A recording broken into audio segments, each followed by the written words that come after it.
I sell burritos in a horror game. All the ghosts would come to my place and buy a tasty burrito after they got off work. That was until one day, my ex-husband, who was obsessed with abusing me, joined the game as a player. He brought a group of people to my store and trashed the place. They ruined all the ingredients I had. When the bosses finished their overtime and saw their pre-ordered burritos on the ground in pieces, their eyes became dark and they were immediately infuriated. The patchwork monster was so angry that the stitches on its body were beginning to break. It started ripping the players apart. The Atarm maiden's hair fanned out and pierced many players. The wedding dress maiden suddenly became a giant and started eating the players one by one. The bosses were willing to work overtime and maintain the operations of the dungeons overnight, just so that they could have a burrito. That night, all the players were sleeping when they were forced to join a horror game. Chapter 1. On the first day I arrived in the horror game, a man in a suit asked what skills I had. I thought for a whole day and night and said, I'm good at making burritos. The man facepalmed himself, a bit speechless, but he still gave me a storefront and allowed me to sell burritos. After handing me the key, he disappeared. I spent half a day cleaning the shop and then returned to the real world to buy necessities. After preparing everything, I opened for business when the blood-red moon rose. Perhaps the place was too remote as several hours passed and no one came.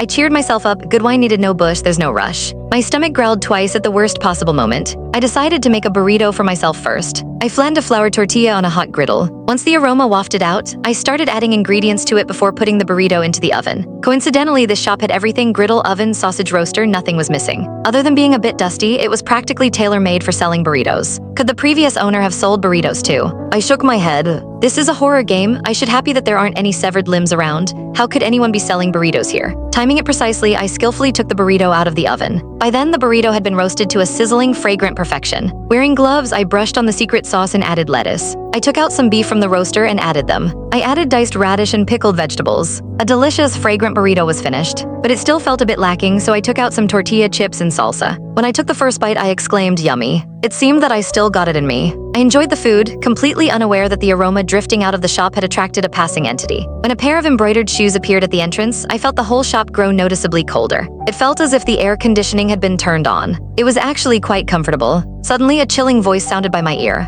What are you eating? It smells so nice. I subconsciously stood up to greet the customer. Welcome, this is the shop's signature special, the deluxe burrito. Would you like to, I looked around but saw no one. Yet I could clearly feel that someone was standing right in front of me. Chapter 2. I then continued where I left off. Would you like one? As soon as I finished speaking, a small hand struggled to raise a pouch of silver from beneath the counter. I'll have one, please. I stood on tiptoe and leaned over to look, only to see a little girl in a red bridal dress gazing up at me with wide, expectant eyes. Oh, so it wasn't that no one was there. She had just been too short. I weighed the silver, there were at least 10 taels. This kid was unbelievably generous. I picked out the smallest piece of broken silver and returned the rest to her. This is enough. After that, I started making the burrito. Seeing how thin and tiny the little girl looked, my heart ached. Click the link on the homepage to watch the full follow-up for free.